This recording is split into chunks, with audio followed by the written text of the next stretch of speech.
Hello, I'm Charlie Brooker, and welcome to So Wrong It's Right, a show all about ideas and events so dreadful they deserve to be awarded a meaningless point. It's like Britain's Got Talent, but for crushing embarrassments. So basically, it's just Britain's Got Talent. We'll be looking at failure and how we react to it. Personally, I learned about dealing with adversity from my grandfather. He didn't know the meaning of the word failure because he was Danish. Other words he apparently didn't know the meaning of include women only and changing room. Now, I can't remember the name of the fourth horseman of the apocalypse, but ladies and gentlemen, please welcome the other three: Graham Linehan, Helen Zaltzman and Matthew Crosby. I will, as is my wont, be asking them all a series of questions. Their aim is to answer each of them as wrongly as possible. I'll be awarding a point to whoever I think has given me the worst answer. OK, the first round is called Wrong Time, Wrong Place. I'll be asking my guests to delve into their own calamitous pasts in an attempt to out-wrong each other with stories from their own dismal, feeble, embarrassing, rather worthless little lives. This week's theme is strangers. I like to think a friend is just a stranger I haven't successfully alienated yet. It's very sad, actually. It is very sad how impersonal modern cities are. So I've made an effort to try to get to know my neighbours better. And it's really fascinating. For instance, already I've discovered that the woman next door is apparently terrified of sudden faces at the window. I know someone like that. They're everywhere. In every street.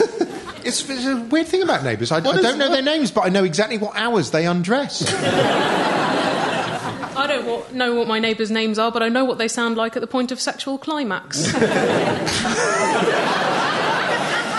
I know what mine sound like at the moment of sexual disappointment. I do have an unusual icebreaker I like to use on strangers. It's a kind of pickaxe. Ironically, the moment they spot it in my hand, all conversation ends immediately. OK, what is the worst encounter you've ever had with a stranger? I will start with you, Mr. Graham Linehan. This didn't happen to me, but it did happen to my wife. We got invited to the opera, which I never go to. It was a very nice guy invited us. It was very kind of him to invite us, but it was the wrong opera to kind of introduce us to the whole thing. It was a modern opera, so it used unconventional melodies, shall we say, and it was also about how the internet is a terrifying and appalling thing, and that annoyed me.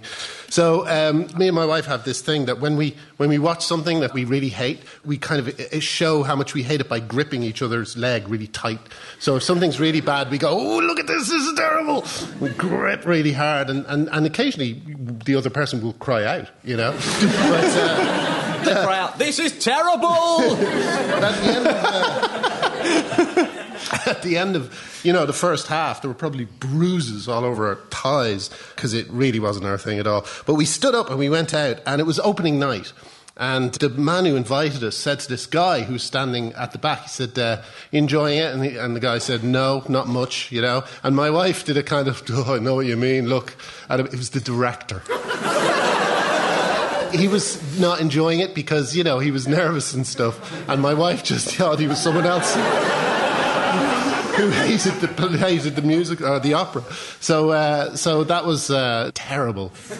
I mean, I'm quite fascinated by the opera about the internet. Yes. Do you know what it was about? It's the weirdest thing. There were these two kids, and one of them managed to convince the other one that he was training him as an MI5 operative. And he said, "You have to go to this area and kill this kid," right? And he was the kid he was talking about. So he arranged for this other guy to murder him. To murder himself. So this sounds like the best opera ever made. I would say, though, what a mind-blowing twist. I would say maybe not the most representative story about the internet. Slightly odd thing to happen.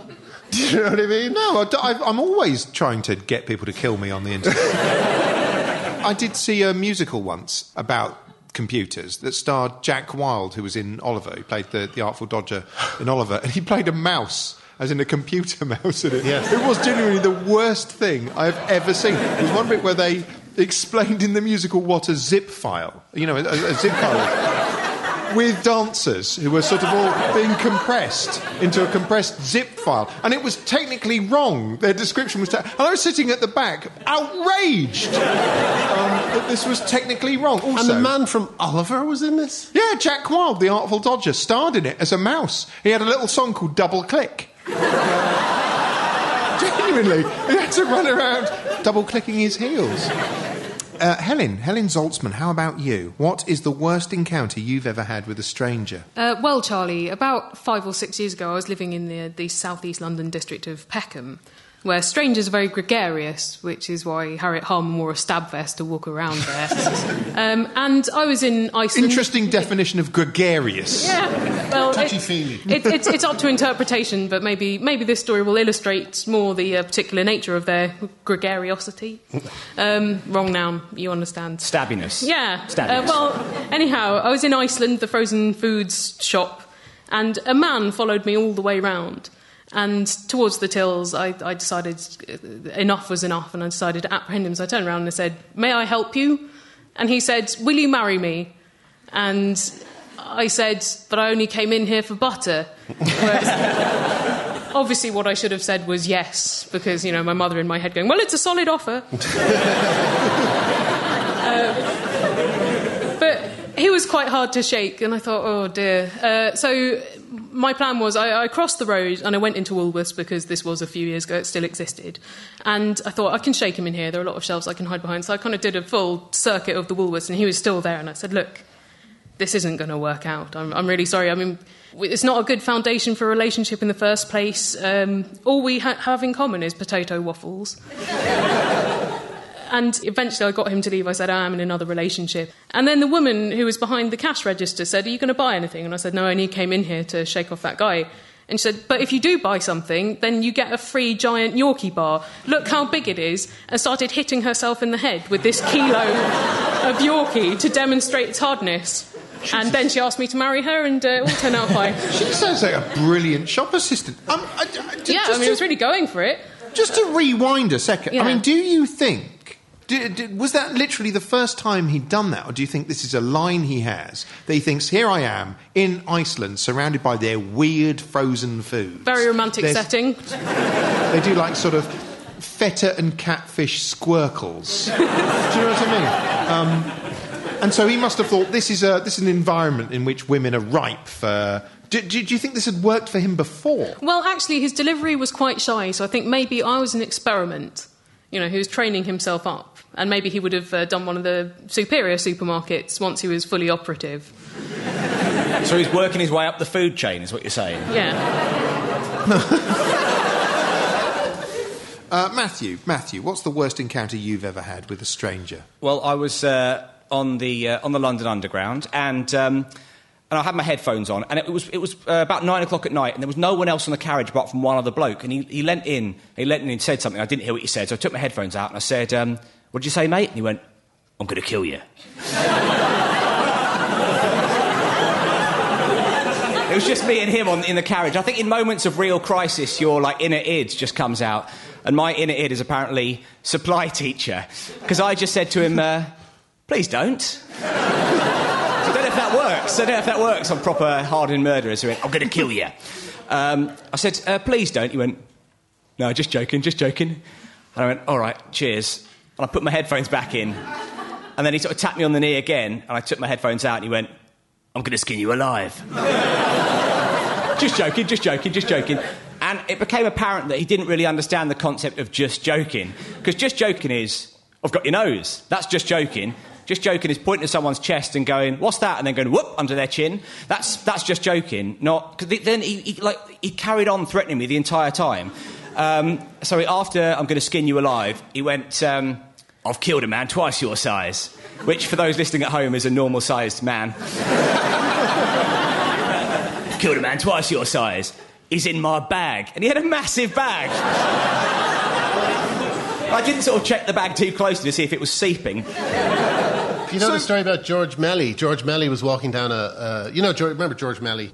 Jazzman. Jazzman, but he also used to wear big hats and big fur coats and carry a walking stick. Well, he was walking down a underground tunnel or something like that, and some threatening-looking blokes started walking towards him, and they came up, and it was very apparent that they were focusing on him, and they were coming towards him, and he said, "I am the ghost of Methuselah!" And they ran away. So, I've got the choice between Graham Linehan's Night at the Opera, Helen Zaltzman being proposed to in a supermarket, or Matthew Crosby being threatened with murder by an ironic stranger on the tube. Well, you know what, Helen? I'm going to give the point to you for the proposal. OK, our next round is called Do Your Worst. It's a test of my guests' capacity for creative wrongdoing. This week, I've asked them to pitch me the most ridiculous idea for a new gadget. The 1980s saw a huge boom in pointless electronic tools, like Gary Newman, Vangelis and Jean-Michel Jarre.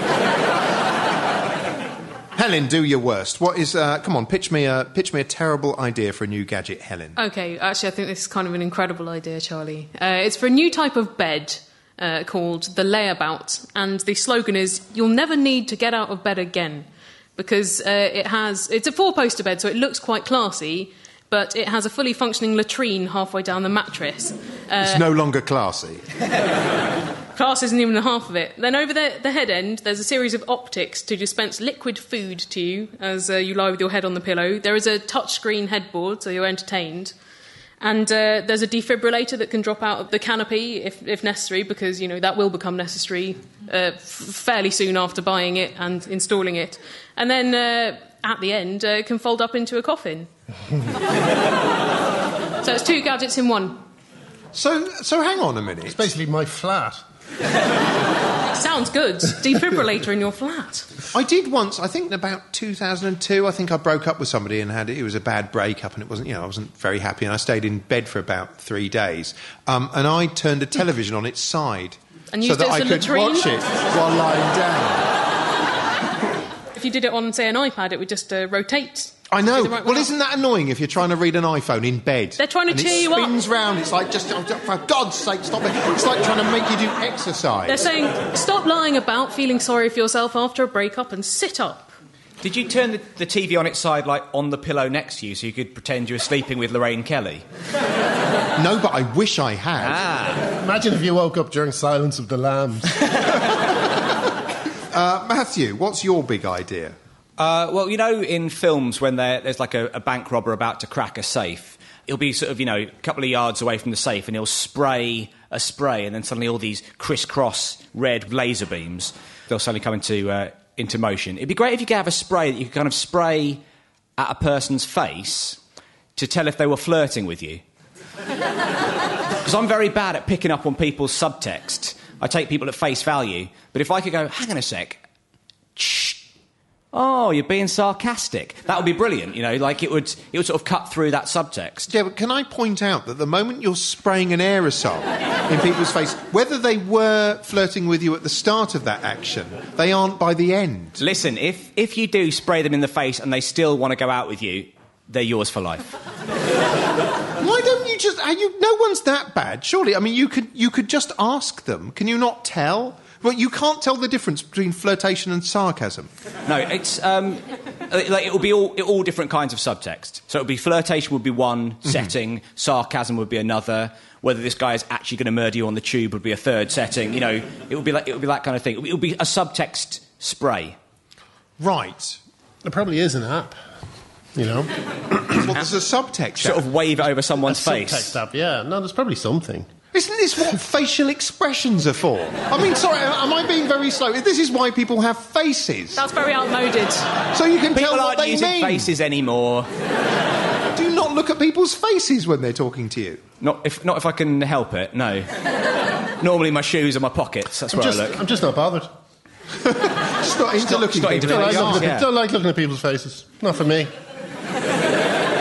Tried it once, didn't work out. Graham, what about you? OK, I came up with something, an exciting ladder.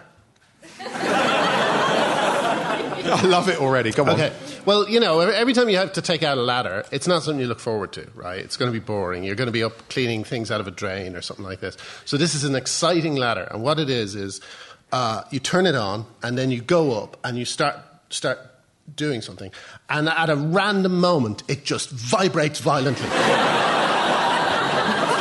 And you go, oh, is someone shaking the ladder? And you go, oh no, they're not. Oh God, it's the ladder. Oh, that's brilliant.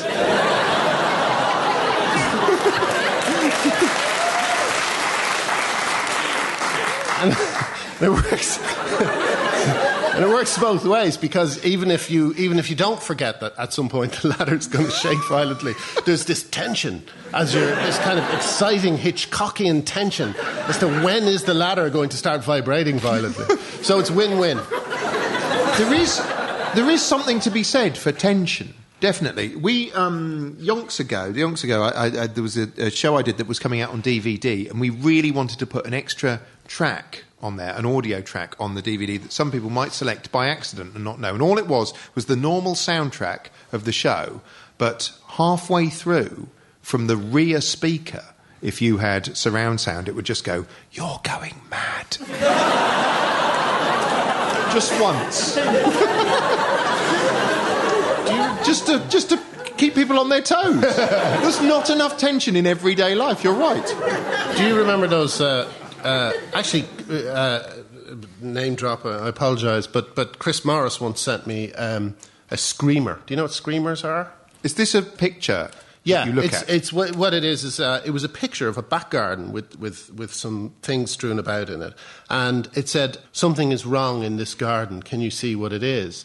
And I was up late one night, and I was looking at it, I was going, "I can't see anything."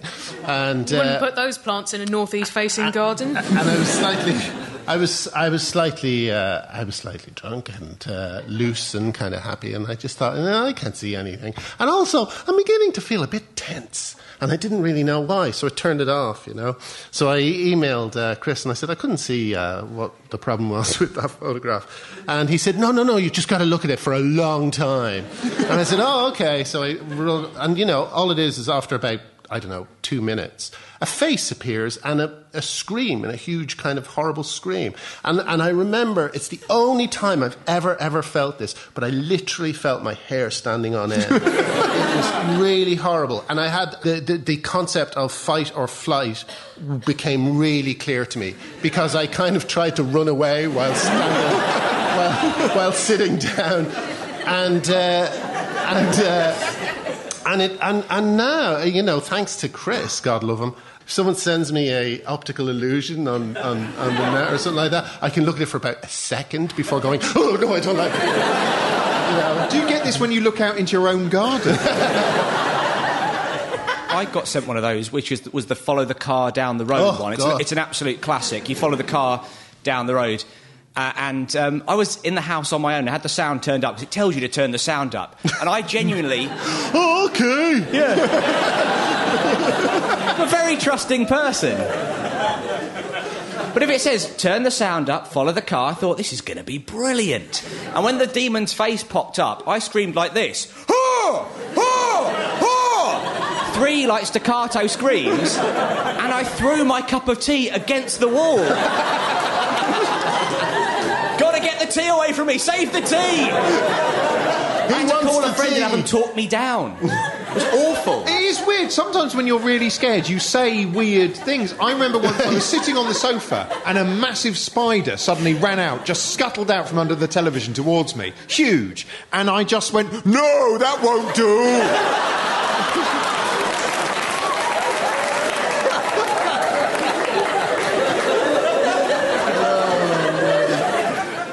Okay, so Helen, yours was a bed you never have to leave. Yeah. Ever. Matthew, yours is a subtext revealing spray, which really makes you sound quite feeble-minded as a human. And Graham, your idea was an exciting ladder. Well, you get the point. OK, round 3. This round is called This Putrid Modern Hell, and it's devoted to the biggest wrongs from the modern world. I'll be asking each of my guests to nominate the thing they hate most about modern life. Modern advertisers are obsessed with making viral videos. I've got an idea for a viral video starring that meerkat. He catches Ebola and dissolves into a puddle of wet meat. Anyway, Matthew, what annoys you about the modern world? Well, it's a certain type of word or phrase that's kind of infected the modern vernacular, and it could be summed up in this one word: amazeballs. I don't know if people have heard this, where instead of saying amazing or just good, they'll say, oh, that was amazeballs. And I don't know why people feel the need to add the word balls to the word amazing. Like, amazing already does its job as a word. Did you have a good night last night? Yeah, it was fantasticals. You don't need to do that. Also, it sounds like a negative thing at the end of the word. So it's like you're trying to trick them. Yeah, did you like that film? Yeah, it was amazeballs. I now get sort of most of my news, I guess, I see first on things like Twitter. But it means it's slightly more casual than it would be when you switch on the news. So you will see sort of massive earthquake in China. OMG, amazeballs! It's not quite the same. It's not how Anna Ford would have done it. No. Who are you following on Twitter who's saying OMG, amazeballs? Loads of people say it. They did. Loads of people. I've never seen. See, this is the problem. I've got nothing against the evolution of language, and I've absolutely got nothing against kids reappropriating words. Well, you appear to have a problem with both. No, hang on a sec.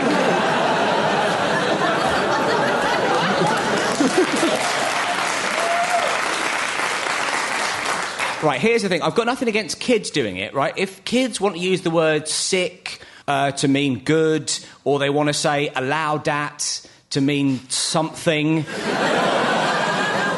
I will happily allow dat.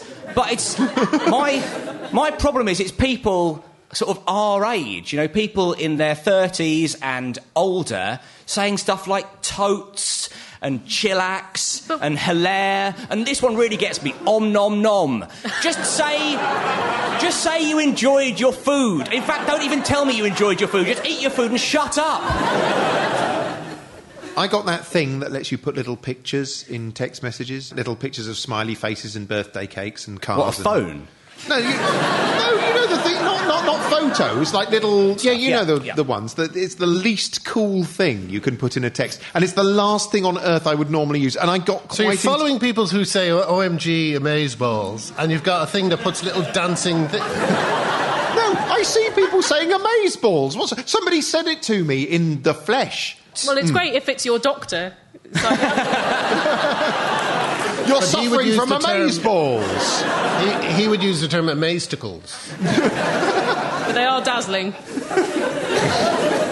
Anyway, Graham, moving on to you. What would you say is your least favourite modern irritant?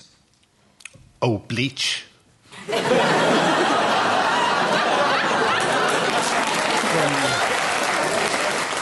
No, I think DVDs generally are a pain. They're like aggressive. They're, the warnings, the copyright warnings you get on them. Yeah, that makes me think, if I have to sit through that every time I put the DVD on, I think, I wish I had pirated it, because I'm being punished for paying honestly. Yeah, it's like you may have bought this, but you're probably a scumbag who's thinking of pirating at some point in the future. If you're a parent, at 6 a.m. in the morning, the thing you most want is to get the computer set up in front of the kids and go, okay, and slip in a DVD and just leave the room. And so what happens is you stick it in, and then a warning comes up, and you go, okay, skip, and it won't skip. It's also they don't know me very well. Like there's that one that comes up going, you wouldn't steal a car. How do you know? I would. And where does that end? As they said, I would if it came through my computer. Yeah, if I could download a car, I would. And just drive away from the computer. Yeah, I'd do that. Bloody hell, just to tell people about it. You're like Automan. Look what I did. I live in Tron. Look what I did. I hate those as well. I mean, they're particularly... because you can't skip them. That's what's insulting. Yeah. I like it when people pirate things I've done and put them on YouTube and things like that. Although I'm not trying to sell them as DVDs. If I was, I'd hate it. Well, the thing as well with that, you wouldn't steal a car, is that if you steal a car, the car goes away. But if you pirate something, There's Car's 2 cars. still there, and now there's 2 cars. It's brilliant. Yes, they might as well say Cars for all your mates. you would clone a car. Yeah. That's the way to put it. You wouldn't clone a car. Now, wait a second. OK, Helen, what infuriates you about today? Well, I'm not keen on structured reality TV shows, that genre of entertainment, which seems to be unstoppable. You mean like The Only Way is Essex? Yes, and Desperate Made in Housewives. Chelsea. And... all of those Real Housewife shows. Because I think... Well, firstly, it's not reality, is it? It's artifice, but extremely boring and lacklustre artifice, because most of the scenes are people explaining what has just happened, which wasn't that complex anyway, and what's about to happen, and then you see what's about to happen happening, and then the next scene is them digesting that happening, and then it's the end.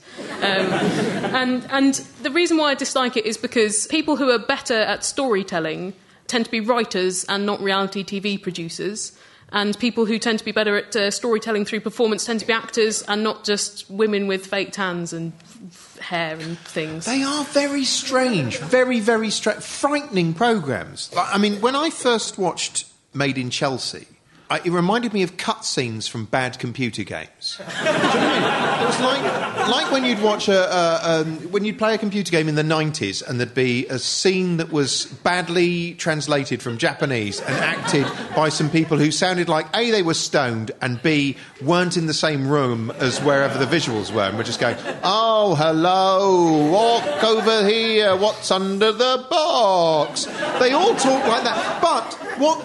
You get massive cognitive dissonance because it looks so sumptuous. And they're all so sort of good-looking, and it's lit like a really expensive commercial. And I also think, do you ever notice in all this fake drama in things like MasterChef? Like I saw one the other day. It was something about cooking in France, and it was all supposed to be very exciting because they weren't in England, something like that.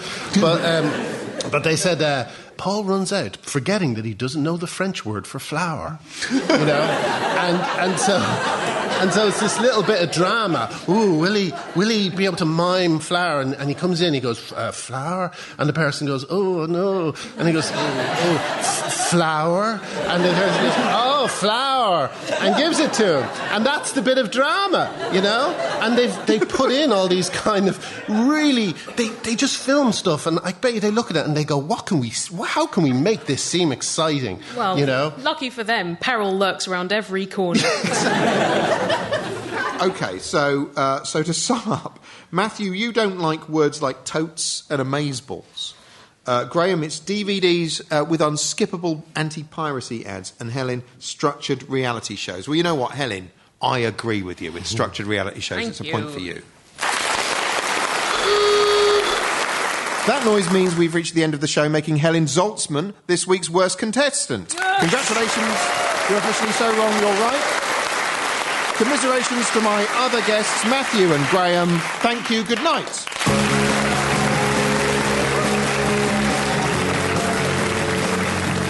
So Wrong It's Right was hosted by Charlie Brooker with guests Matthew Crosby, Helen Zaltzman and Graham Linehan. The producer was Aled Evans, and it was a Zeppotron production for BBC Radio 4.